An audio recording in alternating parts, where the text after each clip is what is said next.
अस्सलाम वालेकुम नाज़रीन, मैं हूं आपकी मेज़बान आफरीन खान, लेके आई हूं आपके लिए आपका ही पसंदीदा प्रोग्राम जिसका नाम है आपकी सहेली।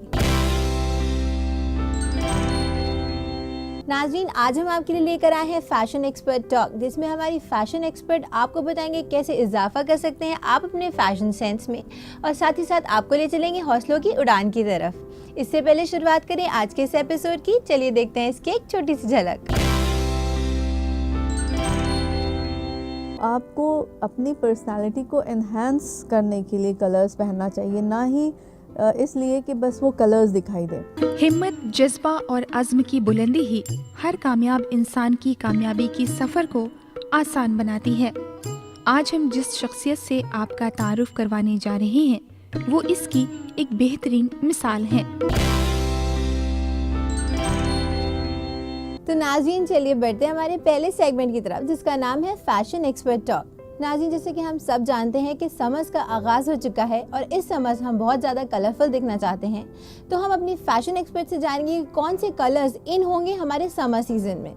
तो चलिए इस्तकबाल करते हैं हमारे फैशन एक्सपर्ट का, जिनका नाम है अस्मा हुसैन। मैम, आपका इस्तकबाल है हमारे इस प्रोग्राम में। Thank you.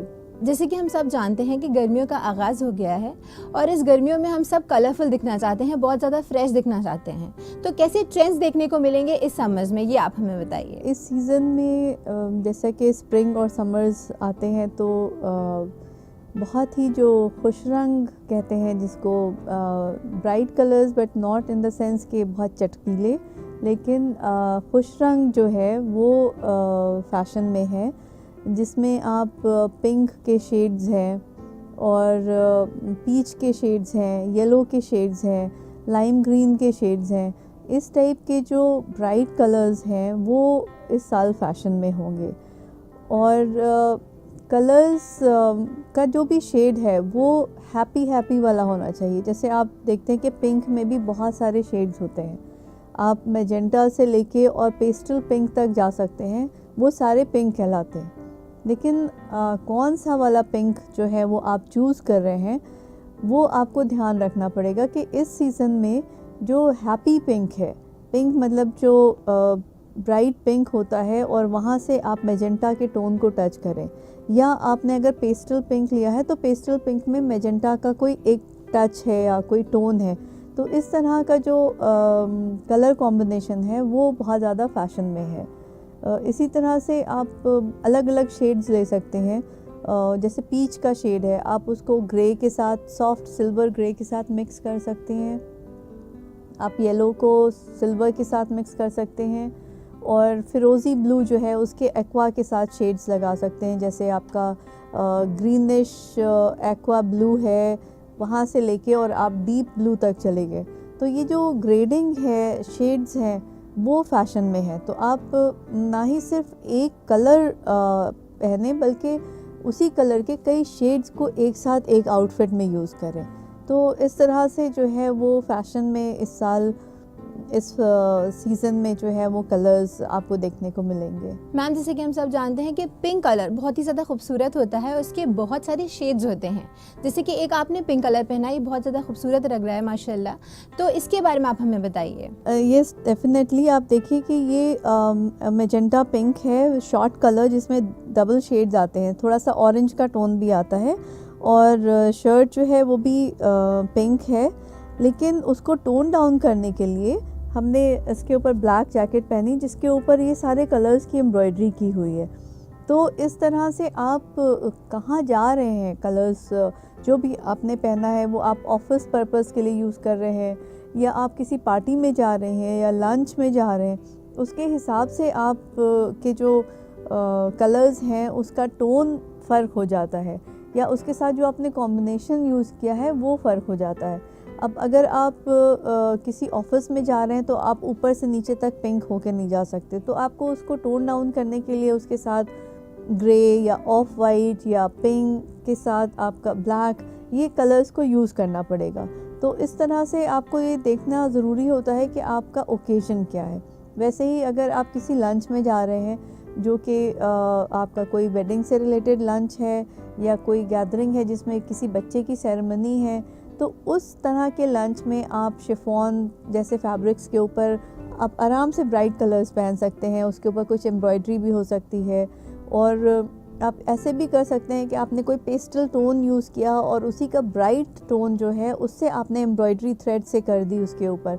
तो इस तरह के जो कॉम्बिनेशंस हैं ये बहुत खूबसूरत भी लगते हैं, वाइब्रेंट भी हैं और साथ ही साथ आपको बहुत सोफिस्टिकेटेड लुक भी देते हैं। जैसे कि हम सब जानते हैं कि कलर्स बहुत ज़्यादा अहम किरदार अदा करते हैं हमारी शख्सियत को उभारने में, मगर कभी कदार ऐसा होता है जो हमारी ख़वातीन होती हैं वो ओवरडू कर देती हैं। इसको मद्देनज़र रखते हुए आप क्या बताना चाहेंगी? आपने अगर कोई भी शेड लिया और आपने उसको टू मच कर दिया, जैसे आपने सोचा कि बहुत ब्राइट करना है तो पर्पल भी डाल दो, येलो भी डाल दो, पिंक भी डाल दो, हर तरह के कलर्स आपके आउटफिट में आ गए, तो ऊपर से नीचे तक लगता है कि आप बिल्कुल फूलों का गुलदस्ता है, लेकिन आप फूलों का गुलदस्ता नहीं है, एक इंसान है। तो आपको अपनी पर्सनालिटी को एनहांस करने के लिए कलर्स पहनना चाहिए, ना ही इसलिए कि बस वो कलर्स दिखाई दें। तो कलर्स में आप कहीं छुप ना जाएं, गॉडी ना लगे, टैकी ना लगे, ये सारी चीज़ों का ख्याल रखना चाहिए। साथ ही साथ आपको अपने कलर टोन और एज का बहुत ज़्यादा ख्याल करना चाहिए। आपका अगर स्किन कॉम्प्लेक्शन जो है वो डार्क है तो आप ऐसे कलर्स पहने जो आपके स्किन टोन को सूट करते हो। जैसे आप बहुत डार्क स्किन के हैं तो आपके ऊपर मैजेंटा अच्छा लगेगा, ऑरेंज के टोन्स अच्छे लगेंगे, लेकिन आप लाइम ग्रीन या पर्पल जैसे शेड जो हैं उनको अवॉइड करें। एक्वा ब्लू, एक्वा ग्रीन अच्छा लगता है और उसके पर्टिकुलर टोन, तो हमेशा आप अपनी स्किन के पास रख के उस कलर को देखें मिरर में कि आपको कैसा लग रहा है, और ज़्यादातर नेचुरल लाइट में देखने की कोशिश करें। अगर आपको इवनिंग में कहीं जाना है तो आप के बस में नहीं होता कि वहाँ लाइट्स कैसी होंगी, क्योंकि जो लाइट्स आजकल आप जो वाइट लाइट्स होती हैं या जो एलईडी की लाइट्स होती हैं ये आपकी स्किन को फ्लैश आउट कर देती हैं, जिससे आपका कलर्स जो हैं वो भी चेंज हो जाते हैं। तो जो नॉर्मली आपके ऊपर कलर बहुत अच्छा लगता है, कभी कभी ऐसा होता है कि लाइट्स की वजह से वो कलर और भी ख़राब बनने लगता है। तो जब आपको ऐसा लगे कि कहीं पे लाइट्स वाइट हो सकती हैं या इस टाइप की लाइट्स हो सकती हैं जो आपकी स्किन को ख़राब कर देती हैं, हार्श टोन दे देती हैं, तो वहाँ पे आप ख़ास तौर से केयरफुल रहें। आप वही कलर्स पहने जो आपके स्किन टोन को बहुत ज़्यादा सूट करते हैं। आप कोई नया एक्सपेरिमेंट करके कलर ना पहनें। इसी तरह से आप दिन में जब कहीं जा रहे हैं तो आप नेचुरल लाइट में जो कलर्स आपके ऊपर सूट करते हैं आप उसी के डिफरेंट वैरायटीज़ कोशिश करें कि आपके पास हो, और हर कलर में कोई ना कोई ऐसा टोन होता है जो हर स्किन के ऊपर अच्छा लगता है। तो ऐसा नहीं है कि आपको बिल्कुल ही कलर्स अवॉइड करना पड़ेंगे, लेकिन ये ज़रूर है कि कलर्स आप ऐसे पहने कि किस वक्त पे आपके ऊपर कौन सा कलर अच्छा लग रहा है। जैसे दिन में आप जा रहे हैं तो आपने पिंक के शेड्स लिए फॉर डार्क कॉम्प्लेक्शन, ऑरेंज के शेड्स लिए, येलो के शेड्स जो एग यॉक येलो है, आम का कलर येलो वाला होता है, ये सारे कलर्स डार्क स्किन के ऊपर बहुत अच्छे लगते हैं। या आप जो स्पाइसी कलर्स होते हैं वो बहुत अच्छे लगते हैं, रस्ट है, तो ये सारे कलर्स आप डार्क स्किन टोन के लिए यूज़ कर सकते हैं। जो बहुत फेयर हैं वो बहुत ज़्यादा ब्राइट कलर्स पहनते हैं तो एकदम से बहुत कंट्रास्ट दिखने लगता है। तो गर्मियों में वो पेस्टल कलर्स पहने, soft pink, baby egg deck, आपका जो डक एग होता है ब्लू, उसका एक बहुत ही सॉफ्ट सा अच्छा सा ब्लू कलर होता है। ग्रीन के मिंट ग्रीन है, बहुत ही सॉफ्ट लाइम ग्रीन है, ये सारे शेड्स बहुत जो वाइट स्किन्स हैं उनके ऊपर अच्छे लगते हैं। वाइट स्किन्स को अवॉइड करना चाहिए कि वो बिल्कुल डार्क रेड पहन के दिन में ना जाएं, या मैजेंटा का डार्क शेड पहन के दिन में ना जाएं। रात में पहन सकते हैं, रात में उनकी स्किन टोन पे अच्छा लगेगा, लेकिन अगर आप डे टाइम में बहुत ब्राइट कलर पहनेंगे तो जो आपकी वाइट स्किन है वो और ज़्यादा वाइट दिखने लगती है, तो उससे बिल्कुल अच्छा लगने के बजाय लगता है कि आपने कुछ ज़्यादा ही कलर्स पहन लिए। तो इस तरह की छोटी छोटी चीज़ों पे आप ध्यान रखेंगे तो आप बहुत ही अच्छी तरह से सिलेक्ट कर सकते हैं कलर्स भी अपने लिए इस सीज़न में, और आउटफिट्स भी कर सकते हैं कि हाँ कौन से आउटफिट्स आपके ऊपर अच्छे लग रहे हैं। इस बारे में हमारी बातचीत यूँ ही जारी रहेगी और हम अपनी ख़वातीन को बताएंगे कि वो कैसे स्मार्टली रंगों को चूज़ करें।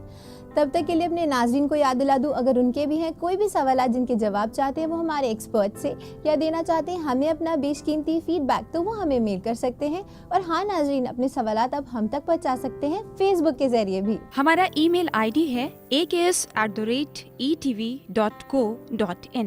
नाज़रीन, इसी के साथ वक्त हो चुका है एक छोटे से वक्फे का, मगर वक्फे के बाद हम आपको देंगे और भी बहुत सारी जानकारियाँ, तो कहीं मत जाइएगा, देखते रहिएगा आपकी सहेली।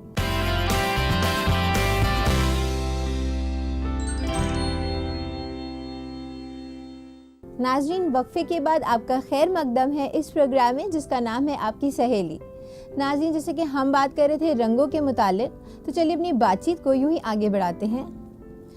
अब मैं आपसे ये जानना चाहूँगी, जो कॉम्बिनेशंस होते हैं वो भी बहुत ज़्यादा ज़रूरी होते हैं, बहुत ज़्यादा अहम होते हैं, तो इसके बारे में आप हमारी नाज़रीन को क्या बताना चाहेंगी? जी, ये बहुत ज़रूरी है। जैसा अगर यंगस्टर्स की बात करते हैं तो वो ज़्यादातर डेनिम जीन्स पहनते हैं, लेकिन मैं उनको सजेस्ट करना चाहूँगी कि इस सीज़न में आप सिर्फ ब्लू डेनिम्स के बजाय दूसरी चीज़ों को एक्सपेरिमेंट करें। जैसे वाइट ट्राउज़र्स, कॉटन के वाइट ट्राउज़र्स पहने आपको जीन्स वाली ही फिटिंग में मिल जाएंगे।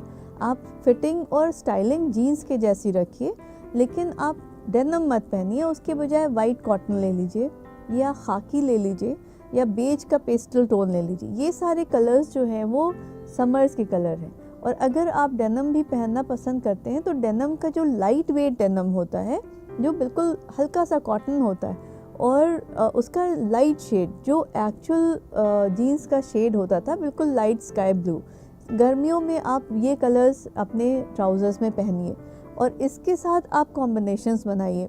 जैसे आपने वाइट ट्राउज़र पहना है तो आप उसके ऊपर प्रिंटेड टी शर्ट पहन सकती हैं, प्रिंटेड शर्ट पहन सकती हैं शिफॉन की with yellow flowers on a white base और pink flowers on a white base, या आप पेस्टल कलर की एक टोन की शर्ट्स पहन सकती हैं। आप लेयरिंग कर सकते हैं कि आपने अंदर एक पेस्टल कलर की शर्ट पहनी है और उसके ऊपर डार्क मैजेंटा कलर की जैकेट पहन ली कॉटन की, तो इस तरह से आपके कॉम्बिनेशंस बहुत सारे बन जाते हैं। इसी तरह से आपके पास से खाकी ट्राउज़र है तो आपने खाकी के साथ पेस्टल पिंक का कॉम्बिनेशन बनाया। अक्सर लोगों को लगता है कि खाकी और पिंक नहीं जाता, बट बिलीव मी, खाकी और पेस्टल पिंक बहुत अच्छी तरह से जाता है और आप उसमें भी पिंक के शेड्स ऐड कर सकती हैं। इट लुक्स वेरी प्रिटी और बहुत ही समरी लगता है। इसी तरह से आप खाकी के साथ ऑरेंज के शेड्स यूज़ कर सकते हैं, आप खाकी के साथ ग्रीन के शेड्स यूज़ कर सकती हैं। ये सारे कलर्स अच्छे लगते हैं खाकी के साथ।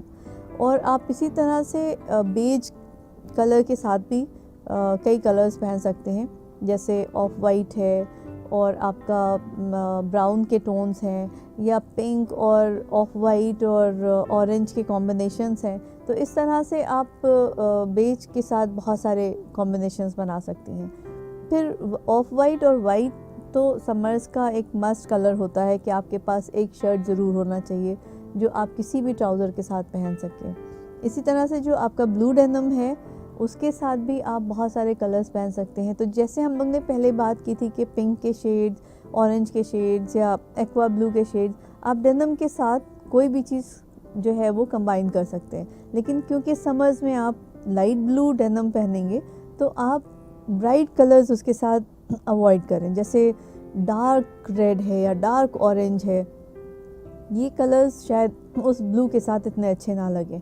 तो आपको पेस्टल रेड का थोड़ा टोन डाउन, जैसे गाजरी कलर है या आपका जो तरबूज का कलर होता है पिंकिश रेड, वो ये कलर्स आपको समर्स में ज़्यादा अच्छे लगेंगे। अस्मा, मैं आपसे अब ये जानना चाहूँगी, जो रंगों का हम इंतखाब करते हैं अपने कपड़ों के लिए, तो इसमें हमें अपनी एज और अपने कॉम्प्लेक्शन का ख्याल रखना बहुत ज़्यादा ज़रूरी होता है, तो इसके मद्देनज़र आप क्या हमें बताना चाहेंगी? बिल्कुल, कॉम्प्लेक्शन के बारे में जैसे मैंने अभी आपको ऑलरेडी बताया डिटेल में, उसी तरह से आप अपनी पर्सनालिटी और एज के हिसाब से भी ध्यान रखें।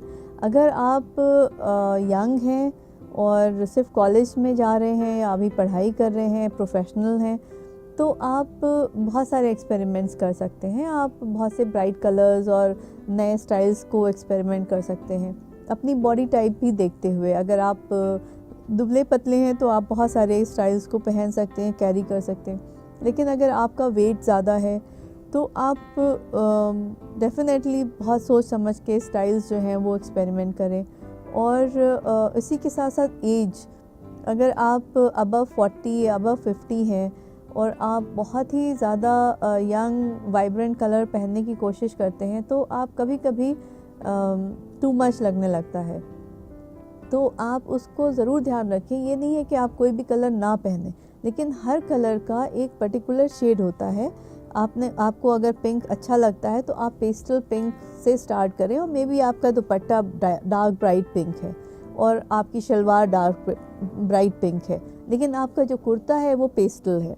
तो इस तरह से आप ब्राइट दिखेंगे, क्योंकि ओवरऑल आपकी जो आउटफिट है उसमें वो ब्राइट कलर्स हैं, लेकिन आप टैकी नहीं लगेंगे क्योंकि आपने उसको टोन डाउन कर दिया पेस्टल पिंक कुर्ते के साथ। आप हमारे प्रोग्राम में आए और आपने हमारी खवातीन को इतनी अहम जानकारियाँ दी कि वो कौन से कलर्स का इंतखाब करें, इसके लिए आपका बहुत बहुत शुक्रिया। Thank you. तो नाज़रीन, इसी के साथ मैं आपको याद देना चाहूँगी, अगर आपके भी हैं कोई भी सवाल जिनके जवाब चाहते हैं आप हमारे एक्सपर्ट से, या देना चाहते हैं हमें अपना बेशकीमती फीडबैक, तो आप हमें मेल कर सकते हैं। और हाँ नाज़रीन, अपने सवालात आप हम तक पहुँचा सकते हैं फेसबुक के जरिए भी।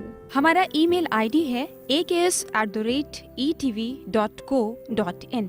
नाज़रीन, इसी के साथ वक्त हो चुका है एक छोटे से वक्फे का, मगर वक्फे के बाद हम आपको ले चलेंगे हौसलों की उड़ान की तरफ। तो कहीं मत जाइएगा, देखते रहिएगा आपकी सहेली।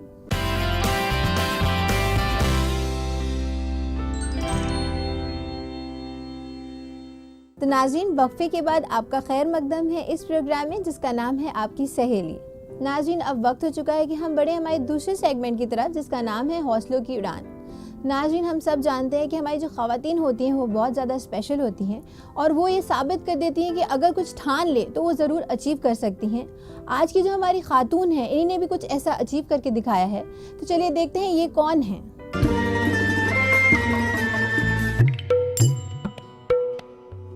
हिम्मत, जज्बा और अज़्म की बुलंदी ही हर कामयाब इंसान की कामयाबी की सफ़र को आसान बनाती है। आज हम जिस शख्सियत से आपका तारुफ करवाने जा रहे हैं वो इसकी एक बेहतरीन मिसाल है। लखनऊ शहर की एक मारूफ सहाफ़ी कुलसूम तलहा, जिनकी कामयाबी का सफ़र आसान नहीं था, लेकिन महज अपने हौसलों की बदौलत उन्होंने सभी दुश्वारियों को आसानियों में तब्दील कर दिया। कुलसूम की पैदाइश 16 जून 1960 को एक शिया मुस्लिम घराने में हुई। उनके वालिद पेशे से एक वकील थे। वालिदैन की दी हुई बेहतरीन तरबियत और तालीम की बदौलत कुलसूम ने सहाफ़त को करियर के तौर पे चुना। मेरा लिखने पढ़ने का शुरू से बहुत मुझे इंटरेस्ट रहा, रुझान रहा। और मेरे वालिद भी एक राइटर भी थे, वो वैसे वकील थे लेकिन उन्होंने बहुत सी किताबें भी उर्दू में लिखी हैं, और इसलिए शायद मुझे भी लिखने पढ़ने का शुरू से शौक़ रहा।